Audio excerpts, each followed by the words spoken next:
ये नूर हजरत आदम से हजरत अब्दुल्ला की पुश्त में आया। हजरत अब्दुल्ला का निकाह सैयदा आमिना से हुआ। अभी 3 माह का अरसा गुजरा है। हजरत अब्दुल्ला परदेश जाने लगे हैं। बीवी से कहते मेरी शरीक हयात परदेश जा रहा हूँ। कहती मेरे सरताज अभी 3 महीने गुजरे हैं, अभी जी भर के मैंने देखा भी नहीं है, इतनी जल्दी जुदाई की बात है? कब कुछ दिन की बात है, वापस आएंगे, साथ रहेंगे, प्यार मोहब्बत की जिंदगी गुजारेंगे, तेरे हाथ की बनी रोटी खाएंगे। लेकिन मसीयत को कुछ और ही मंजूर था। हजरत अब्दुल्ला गए तो, लेकिन जिंदा वापस ना आ सके, रास्ते में इंतकाल हो जाता है। जरा दिल थाम के मेरी बात सुनिएगा प्यारे, हजरत अब्दुल्ला का इंतकाल हुआ, वापस नहीं आए हैं। लेकिन जब तारीख आई हजरत अब्दुल्ला की वापसी की, तो जिस तरह आज बाप परदेश से आता है, बेटियां घर में तैयारियां करती हैं, शोहर परदेश से आता है, बीवियां घर में तैयारियां करती हैं, हजरत आमिना तैयारियां कर रही है, घर की सफाई चल रही है, बिस्तर लगाया जा रहा है। हजरत अब्दुल मुत्तलिब कहते हैं आमिना बेटी बता तो सही, ये इतनी खुशियां किसके लिए है?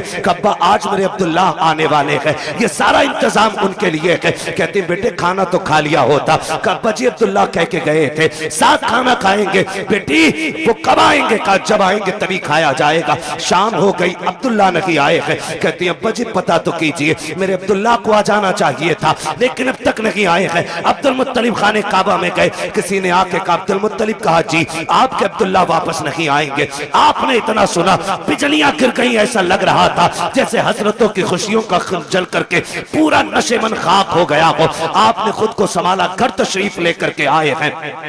अभी दरवाजे पे पहुंचे गए, दस्तक नहीं दी है, बेटी दौड़ के बाहर आ जाती है। अब्बा जी क्या हुआ? मेरे अब्दुल्ला का पता चला कि नहीं चला है? कहते हैं बेटी सब्र करना, अब्दुल्ला वापस नहीं आएंगे। इतना सुनना था, मेरे नबी की अम्मी बेहोश हो जाती है। होश आया, खुद को संभाला, ये मेरे परवरदिगार, मेरे बच्चे ने बाप का चेहरा नहीं देखा, इसके बाप ने बच्चे को नहीं देखा, आने से पहले मेरा बच्चा यतीम हो गया है। आवाज़े कुदरत आती है, आमीना रोने की जरूरत नहीं है, आंसू ना बहा। हमने महबूब को बेसहारा नहीं बनाया है, हमने इसको कायनात का सहारा बनाने का फैसला किया। नारे तकबीर, नारे रिसालत, नारे गौसियत, मसलके आला हजरत, नारे तकबीर, नारे।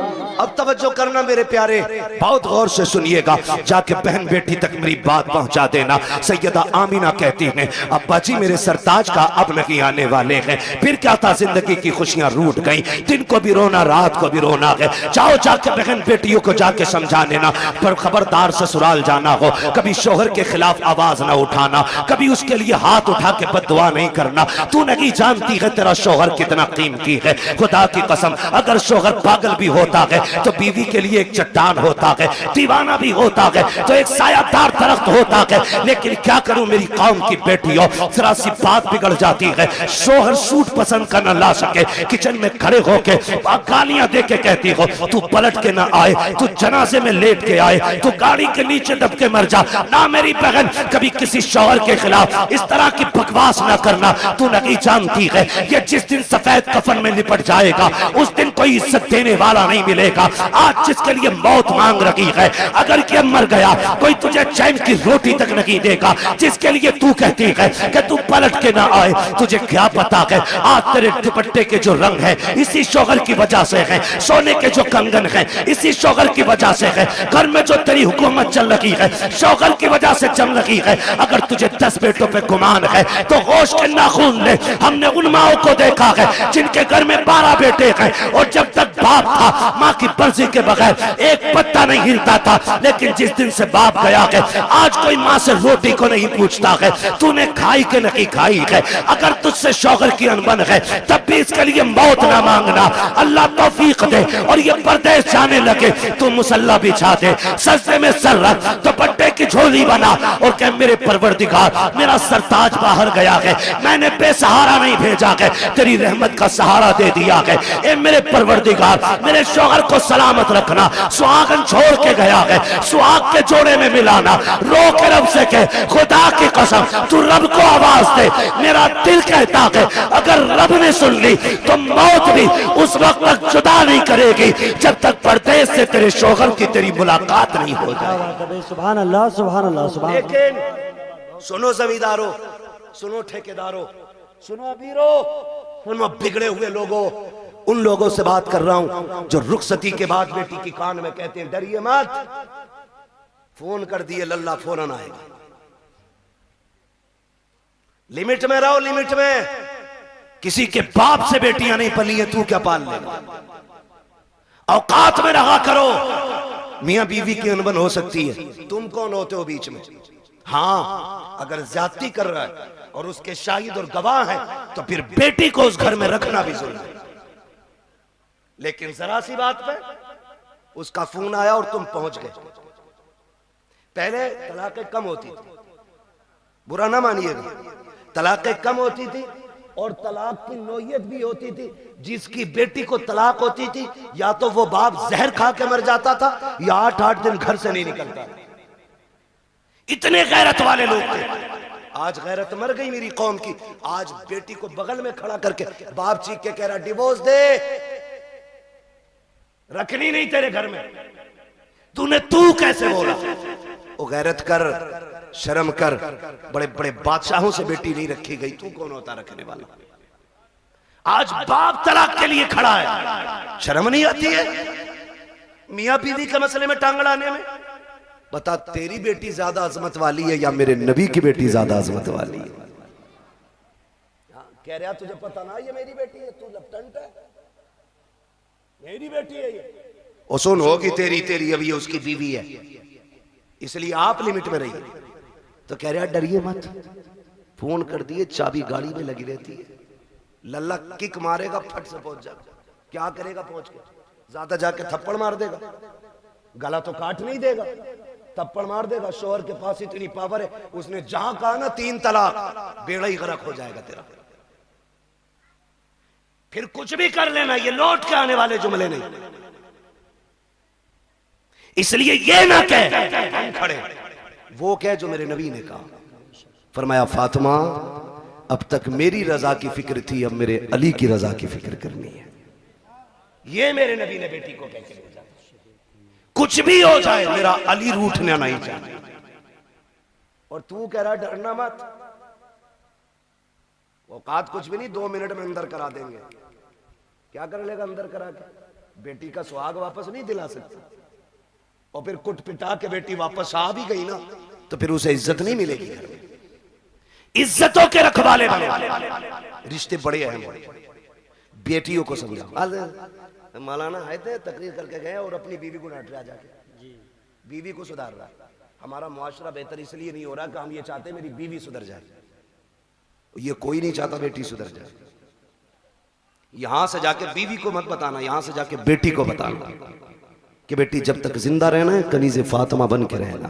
सुभान अल्लाह। मेरा चैलेंज है, जब बेटियां सवर जाएंगी तो किसी घर की बहू खराब नहीं हो सकती है। बेटियों को बेहतर करो, बेटियों को। मेरी बहन, मुश्किल है जिंदगी का गुजरना शोहर के बगैर। आज बात बात में तलाक चाहिए तुझसे, नहीं। फरमाया गया जो बिला उज़्र शरी के अपने शोहर से तलाक का मुतालबा करे, अल्लाह उस पे जन्नत की खुशबू हराम फरमा देता है। क्यों मांग रही हो तलाक? कहा जी मुझे सुख नहीं मिला। किसे सुख कहती है तू? कहा मुझे 10,000 का जोड़ा नहीं मिला। जैसे कल्लन की बीवी के कंगन है वैसे मैंने नहीं पहने, जैसे अच्छन की बीवी का सूट है ऐसा आज तक मुझे नहीं मिला। और तू इसे कहती है सुख, कहती है इसे सुख? ये नहीं है, सुख इसे कहते हैं चटनी से मिल जाए शुक्र अदा कर खा के सो जा। अगर तेरा शोहर तुझसे राजी है तो तू सबसे बड़े सुख में है। और तू सोने के लुक़मे खा, तेरा शोहर तुझसे नाराज है तो तू सबसे बड़े दुख में है, सुख में नहीं। सुख किसे कहते हैं? सुख किसे कहते हैं? सुख ये होता है तुझसे तेरा परिवार राजी रहे, मर जा। कहती नहीं मैं रहना ही नहीं है जी, मैंने इनसे जोड़ा मांगा, इन्होंने मुझसे कहा मेरे पास कुछ नहीं है। मेरी बहन कान खोल के सुन, देख तो सही, अगर दौलत सबसे बड़ी चीज होती तो मेरा नबी सबसे ज्यादा दौलत अपनी बेटी के जाए। देवबंद मिल गया, देख के दे दी, पैसे वाला था, गाड़ी लाया था, उन्हें भी कुछ नहीं, आग लगे तेरे दामाद में। सीधी सी बात है। ओ भाई पैसे देख के दे दी। हुजूर ने जिसके हाथ में हाथ दिया था बेटी का, वो इतना गरीब मक्के का अली है कि जिसके पास मेहर देने का भी पैसा नहीं था, उसके हाथ में। और बेटी से क्या कहा था? फातिमा उस अली के साथ रिश्ता किया है जिस अली से बेहतर जमीन पे तेरे लिए कोई शोहर हो ही नहीं सकता। हो किधर, जा किधर? हजरत आमीना रोई, रोई सैयदा आमीना बेकरार हो गई, मालिक बच्चा आया है लेकिन बाप नहीं रहा, रोई, दुख होता है, दुख होता है। आज सदमे, अल्लाह भला करे हमारी कौम का। और एक हंगामा मैशर हो तो भूलूं उसको, सैकड़ों बातों का रह के ख्याल आता है। हमसे कहा गया सारे मौजूआत पे थोड़ा थोड़ा बोल लेना। भाई चौधरी साहब, अगर सारे मौजूआत पे बोलूं तो 3 घंटे चाहिए।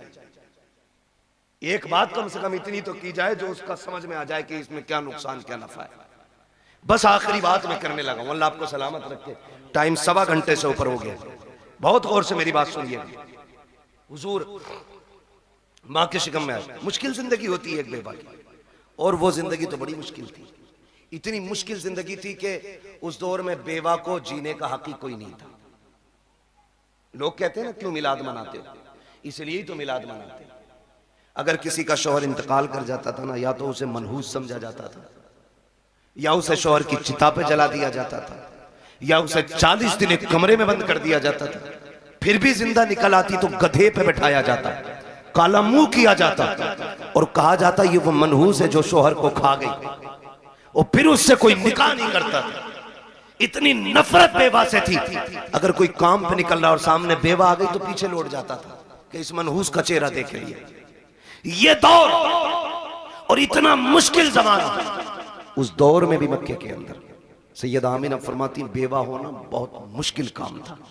और ऊपर से हमारे कबीले का दस्तूर ये था कि जब किसी का शौहर इंतकाल कर जाए तो खुशबू नहीं लगानी, इत्र नहीं लगानी, 1 साल तक सोग मनाना होता था। कहती मेरी जिंदगी बड़ी मुश्किल हो गई। कहती मेरा दिन को भी रोना, रात को भी। एक दिन मैं सोई ना, रात को आंख रोते रोते लग गई। ख्वाब में एक बुजुर्ग तशरीफ लाए और उन्होंने कहा आमिना मुबारक हो तुझे। मैंने कहा आने वाले ये बता, मेरी तो रातें रो के गुजरती हैं, दिन रो के गुजरते हैं, मुबारक किस बात की देने आए हो? कहा मैं इस बात की मुबारकबाद देने आया हूँ क्योंकि तू नबियों के इमाम की माँ बनने वाली है। भाई बात, सुभान अल्लाह, सुभान अल्लाह। ये मिलाद है मेरे नबी का, ये आदम कर रहा है क्योंकि तू नबियों के इमाम की माँ बनने वाली है। कहने लगी बाबा मैंने पहचाना नहीं आपको। कहा मुझे नहीं जानती, मुझे आदम सफीउल्लाह कहा जाता है, मुझे आदम कहा जाता है। कहती जिस दिन पहले दिन आदम आए, मुबारकबाद दी, मैं सुबह उठी ना मेरे माथे पे पसीना। कहती मैंने हर दिन की तरह यूं साफ किया। कहती बस साफ करना था, मेरे दुपट्टे से मुश्क की खुशबू आने लग जाती। मुश्क की खुशबू आ रही है, हैरत नहीं होती है? कह रहा नबी हमारी तरह है, आम इंसान की तरह नबी तशरीफ लाए। सनीचर तू पैदा हो पूरे मोहल्ले में बदबू आए,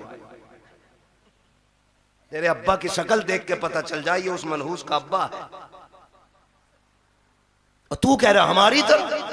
देख मेरा नबी कैसा है। ये आला हजरत ने नहीं कहा है, मुहद्दिस देहलवी नहीं कह रहे हैं, ये नबी की अम्मी सैयदा आमिना फरमा रही हैं कि जब माथे पे मैंने पसीना साफ किया, मेरे कपड़े से खुशबू, अब चूंकि बेवा को खुशबू नहीं लगानी थी, मैं डर गई, मेरे दुपट्टे से खुशबू आई तो जमाना क्या कहेगा। मैं धोने के लिए दौड़ी, जब मैंने पानी डाला तो कहते दुपट्टे की खुशबू खत्म करनी थी। जो पानी दुपट्टे से निकल रहा था उस पानी से खुशबू थी, जिस जमीन पे लग रहा था उस जमीन पे खुशबू थी।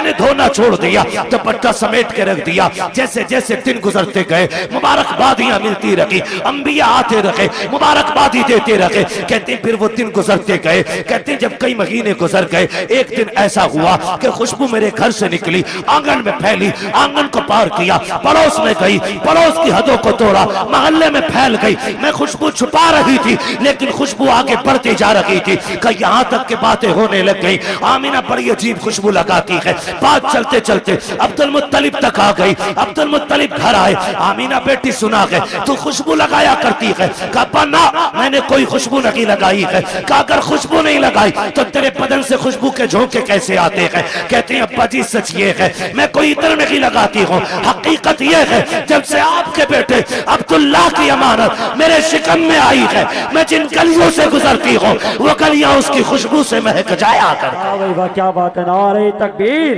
नारे रिसालत। तवज्जो है ना सारे लोगों की? मैं मिलाद बयान को बहुत तेजी में बयान कर रहा हूँ। कहती है कि मेरी बात नहीं है, ये उस बच्चे की बरकत है जो मेरे शिकम में आया है।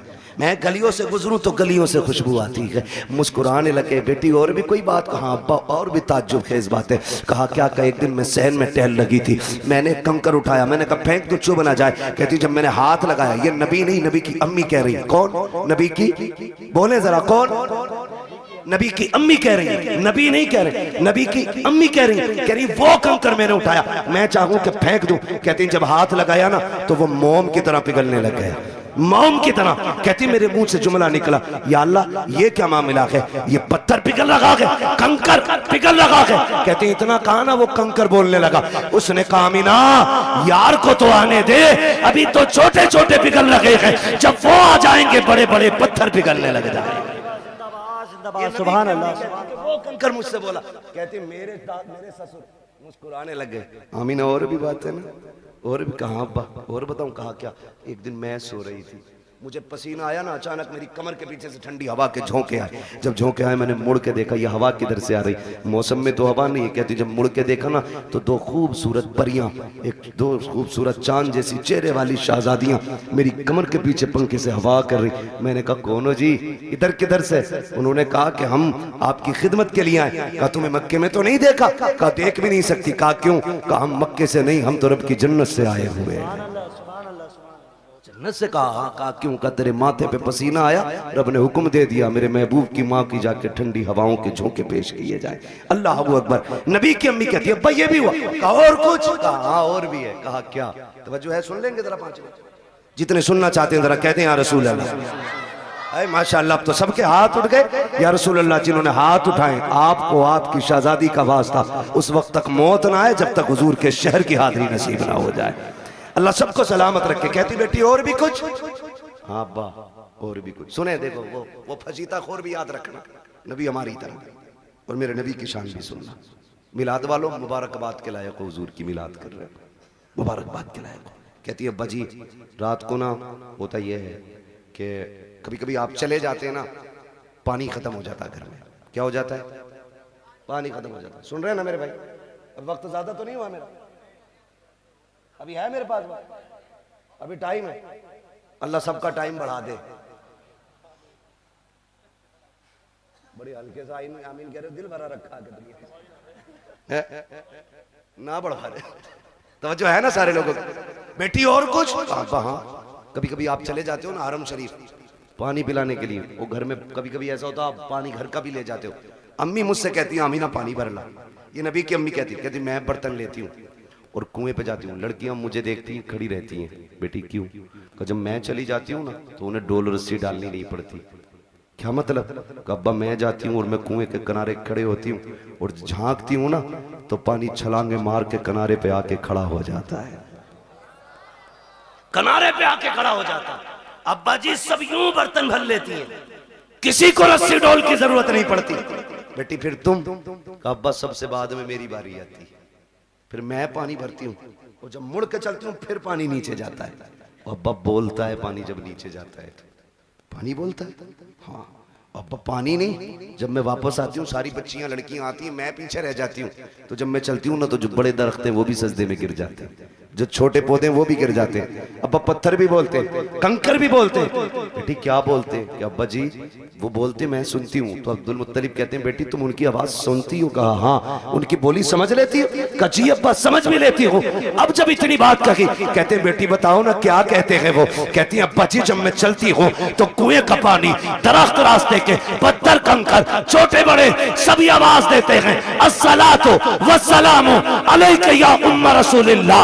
ए नबी की माँ तुझ पर भी सलाम हो, तेरे आने वाले बेटे मोहम्मद पर भी सलाम।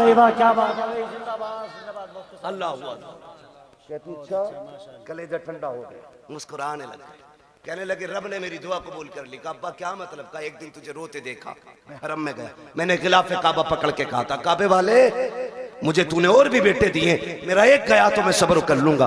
आमीना का तो कोई सहारा ही नहीं रहा। ये जो बच्चा आने वाला है ना अल्लाह इसे ऐसा बना देना कि ये मेरी आमीना का सहारा बन जाए। कहते मैंने इतना का आवाज आई अब्दुल मुत्तलिब तू तो आमीना के सहारे की बात कर रहा है, जिसको हम भेजने वाले हैं ना हमने उसे कायनात का सहारा बनाने का फैसला। सुभान अल्लाह सुभान अल्लाह सुभान। कि मैं तभी समझ गया ये बेटा शान वाला होगा। नबी की अम्मी बयान फरमाती हैं फिर वक्त गुजरता गया। वो रात आ गई जिस रात में मेरा शहजादा आने वाला है, शहजादा आने वाला है। घर सजाए थे आप? सजाए थे भाई? बोले अगर सजाए हो तो सजाए थे कि नहीं? लाइट लगी थी, झंडे भी लगे होंगे, ये तो पहचान है हम सुन्नियों की, है ना? सारी मस्जिदें सजी थी। सुभान अल्लाह। मस्जिदें सजी कोई नया काम नहीं। 12वीं शब आई, रब ने फरमाया जिब्रील जी रब्बे जलील का हुक्म करो कि पूरी जन्नत सजाई जाए। अब बोले जरा सुभान अल्लाह। जो अब तक नहीं बोला मुझे अफसोस रहेगा वो जलसे में आया ही क्यों था। रब ने हुक्म दिया जिब्रील जन्नत सजवाओ। अर्ज करते हैं मालिक जन्नत तो कहते ही सजी सजाई जगह कौन?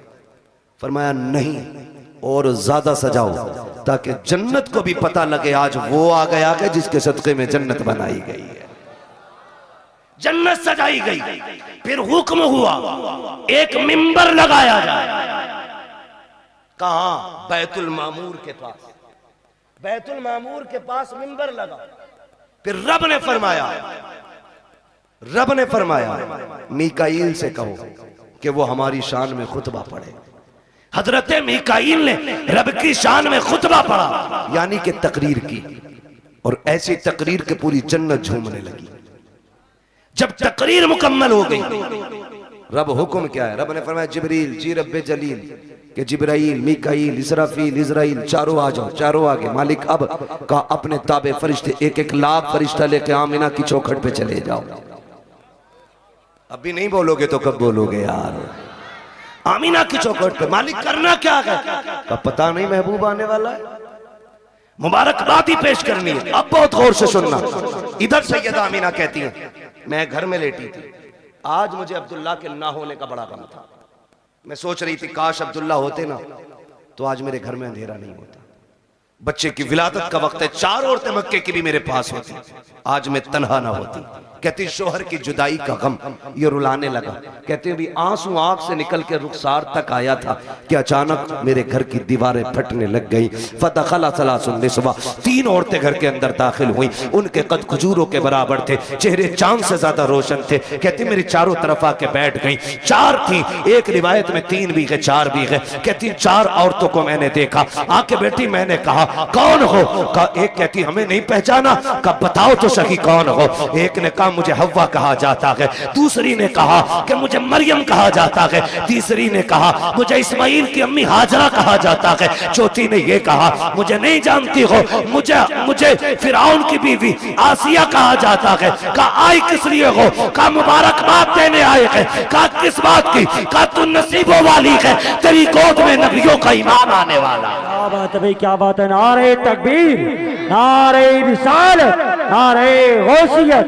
बस का तेरी गोद में नबियों का इमाम आने वाला। फरमाती वो मुबारकबाद दे के चली गई। कहती फिर ख्याल हुआ काश कोई तो औरत होती जो मेरा मन बहलाती, जो हिम्मत बढ़ाती। कहती अचानक मेरे घर में रोशनी फैली, वो रोशनी सर की तरफ से आ रही थी। मैंने मुड़ के देखा ना, एक चांद से चेहरे वाली खातून खड़ी है। मैंने कहा कौन हो जी, इधर कैसे आई हो? कहने लगी आमिना हम जमीन से नहीं, हम तो जन्नत से आए हुए हैं। कहा कौन हो? कहा जन्नत की हूरों की मलका हूं।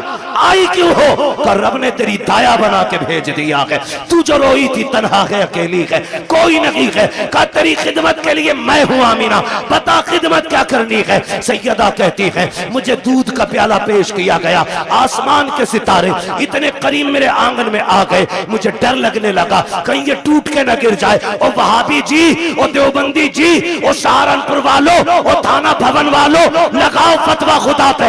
ये तो आसमान पे चमकते थे, आज नीचे क्यों आ गए? मशीयत का नकीब कहता है लगाए आसमान पे थे, लेकिन आज महबूब आ रहा है, नीचे उतार के बता दिया आज की रात की जैसी कोई रात नहीं बनाई गई। अल्लाह 12वीं शब में तारे नीचे उतार दे, पेट में दर्द नहीं होता, सुन्नी 2 चिराग जला ले आग लग जाती है। हाँ तवज्जो है ना सारे लोग? कहती सितारे नीचे आगे मैं डर गई। कहती फिर मेरे घर में परिंदे आए, इतने खूबसूरत। कहते कुछ परिंदे हरे रंग के थे, सुर्ख चोंचे थी, कुछ ऐसे थे रंग फरिश्तों के, उनके परिंदों के सुर्ख थे, चोंचे हरी थी, उनकी चोंचों में मोती थे, मोती थे मोती। कहते मेरे बिस्तर पे डाले, मेरे आंगन में डाले, मेरा घर नूरून अला नूर हो गया। इधर की तैयारी, उधर देखो जिब्रील को हुक्म दिया लेके चले जाओ 1-1 लाख फरिश्ता। आ रहे ना, कह रहे मालिक इजाजत मिली, आने लगे तो सुनो, जिब्राइल, मीकाईल, इसराफील ये आगे, इजराइल रुक गए। तुम नहीं गए? मालिक थोड़ी सी क्लियर करनी है एक बात। कहो क्या बात है? कहा मालिक ड्यूटी बड़ी सख्त है, मुझे तूने मलकुल मौत बनाया और ड्यूटी इतनी है कि मेरी ड्यूटी इतनी सख्त है कि मौत ना 1 मिनट पहले आ सकती ना बाद में आ सकती। मैं चला गया, मेरी ड्यूटी का क्या बनेगा?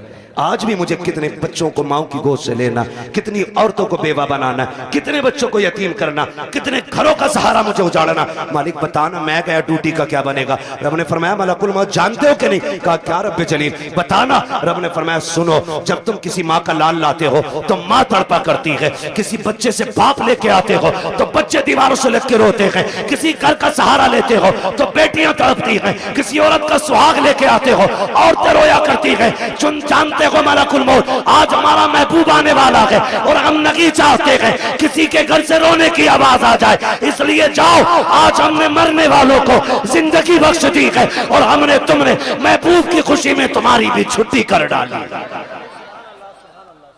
आज मरने वालों को भी जिंदगी की खैरात मिली।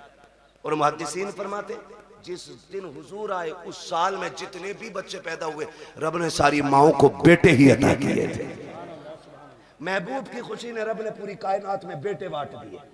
मौलवी बिरयानी बांट दे तो कहता है अल्लाह ने तो बेटे ही बांट दिए।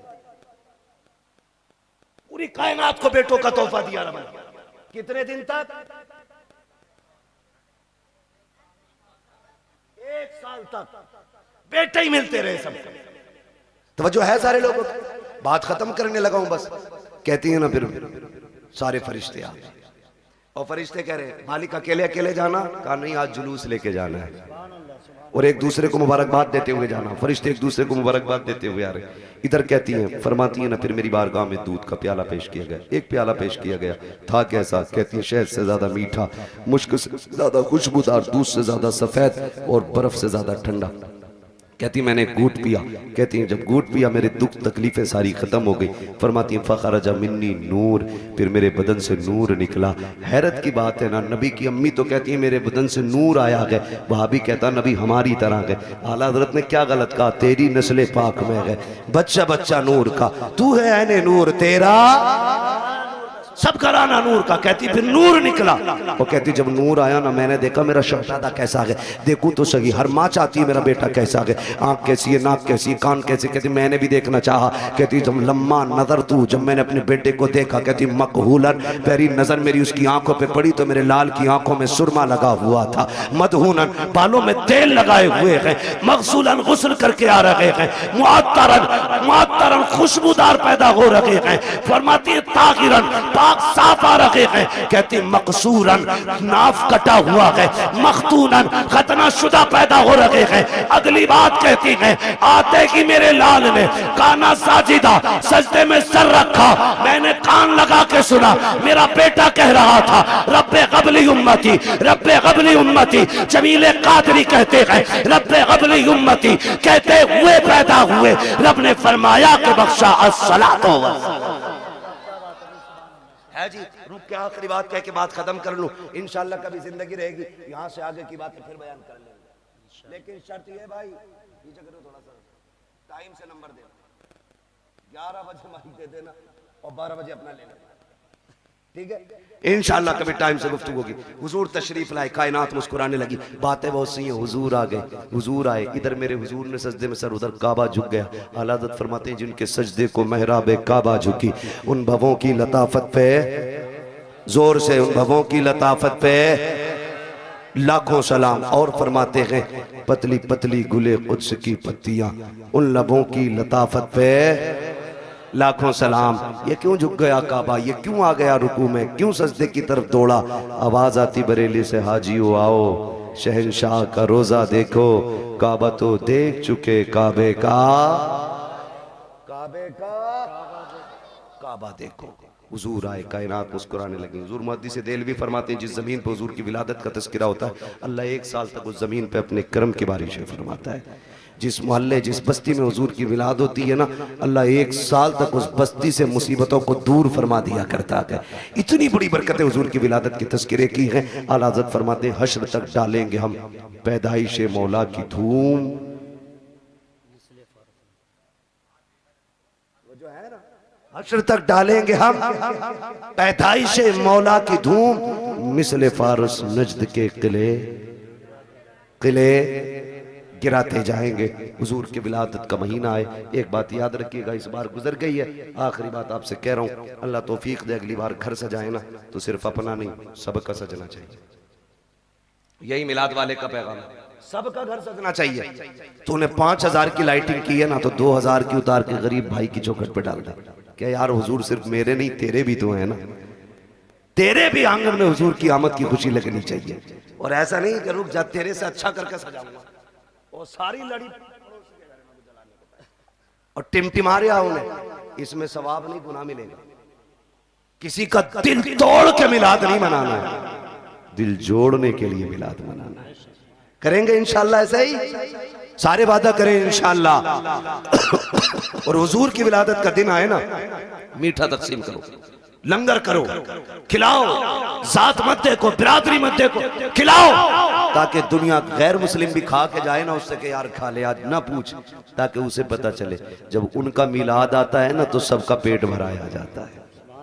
करेंगे ना इंशाल्लाह, लेकिन ये तभी करेंगे जब अपनों को कोर्ट कचहरी और केस से फुर्सत मिलेगी, है ना। ये झगड़े भगड़ों से निकलो, तुम्हें कूटने के लिए और लोग काफी हैं, आपस में क्यों मरे जा रहे हो। हाँ, वक्त होता मैं इस टॉपिक पे भी बात करता, बस इतना समझ लो, डॉक्टर इकबाल का वो शेर, न संभलोगे तो मिट जाओगे हिंदी मुसलमानों, तुम्हारी दास्तां तक भी ना होगी दास्तां। ठीक है जी, अपनी तालीम भी मजबूत कीजिए और अपनी क़यादत भी मजबूत कीजिए। आपकी तालीम भी कच्ची है, आपकी क़यादत भी कच्ची है, आप दोनों चीजों पे मजबूती से कोशिश करें। इल्म की जिम्मेदारी हमारे उलमा ले रखे हैं और क़यादत की जिम्मेदारी ये जिम्मेदार लोग जाने कैसे करेंगे। बहरहाल हमारी क़यादत भी मजबूत होनी चाहिए और हमारा हर एंगल से मुस्लिम कौम का एक एक बंदा मजबूत होना चाहिए। हमें चोरी करने की जरूरत नहीं है, हमारे नबी ने हमें उतना दे दिया। डॉक्टर इकबाल ने कहा था, तेरे दामन में है किस लालो जवाहर की कमी, तू किसी और के दामन की तरफ क्यों देखे। ठीक है, सब कुछ अल्लाह ने दिया, तो इसलिए कोशिश करेंगे इंशाल्लाह हम तालीम पे भी ध्यान देंगे, तरबियत पे भी ध्यान देंगे। अल्लाह ताला हमारी इस कमेटी को दिन दूनी रात चौगनी तरक्की अता फरमाए और हमारी तमाम मुसलमान भाइयों को मौला करीम हर परेशानी से महफूज फरमाए। बिलखुसूस मौला फ़िलिस्तीन के मुसलमानों के हाल पर रहम फरमाए। और हमारे मौलाना राशिद रज़ा मरकज़ी साहब, इन्होंने एक वाकई एक बहुत बड़ा काम अपने सर लिया गए। ये एक यूँ कहें कि ये कई तंजीमों का काम था जो अकेले इस मर्द मुजाहिद ने शुरू किया है। हम सब की जिम्मेदारी बनती है हम अपने भाई राशिद रज़ा मरकज़ी के साथ खड़े हों। बेटी कहीं की भी हो, हमारी बेटी है ना, हमारी बेटी है, इसलिए आपने कम से कम एक कोने की बेटियों की जिम्मेदारी उठाई है। इंशाल्लाह कल इस इलाके से कोई ऐसा मर्द मुजाहिद खड़ा होगा जो इस इलाके की बेटियों की तालीम के बारे में सोचेगा, उनकी तरबियत के बारे में सोचेगा और हम दुनिया को बताएंगे इंशाल्लाह ना हम तालीम में कमजोर हैं, ना हम तरबियत में कमजोर हैं, ना कल हम किसी के टुकड़ों पे थे, ना आज हम किसी के टुकड़ों पे हैं। हमारा तो सिर्फ एक ही दरबार है और उसके बारे में कहते हैं, तेरे टुकड़ों पे पले गैर की ठोकर पे न डाल, झिड़कियां खाएं कहाँ छोड़ के सदका तेरा, वह अम्मा बिनिअमत रब्बिका फहद्दिस, अपने रब की नेमतों का खूब खूब चर्चा करो। इसलिए गुजारिश है हुजूर का मिलाद आए, सारे मिल बांट के मोहब्बत से हुजूर का विलादत मनाएं, पार्टी बंदी झगड़े फसाद सारे खत्म करें और एक झंडे के नीचे आ जाएं। वो झंडा हुजूर की गुलामी का झंडा होना चाहिए, हुजूर की गुलामी का झंडा होना चाहिए। नौजवानों तालीम में तरबियत में आगे बढ़ना है। बस जो हुए अगलात उनको माफ फरमाए रब्बे कायनात। जिंदगी ने दिया साथ, फिर होगी मुलाकात, चमन रहा फूल खिलेंगे, जिंदगी रहेगी फिर मिलेंगे। मुसाफिर हम भी, मुसाफिर हो तुम भी, किसी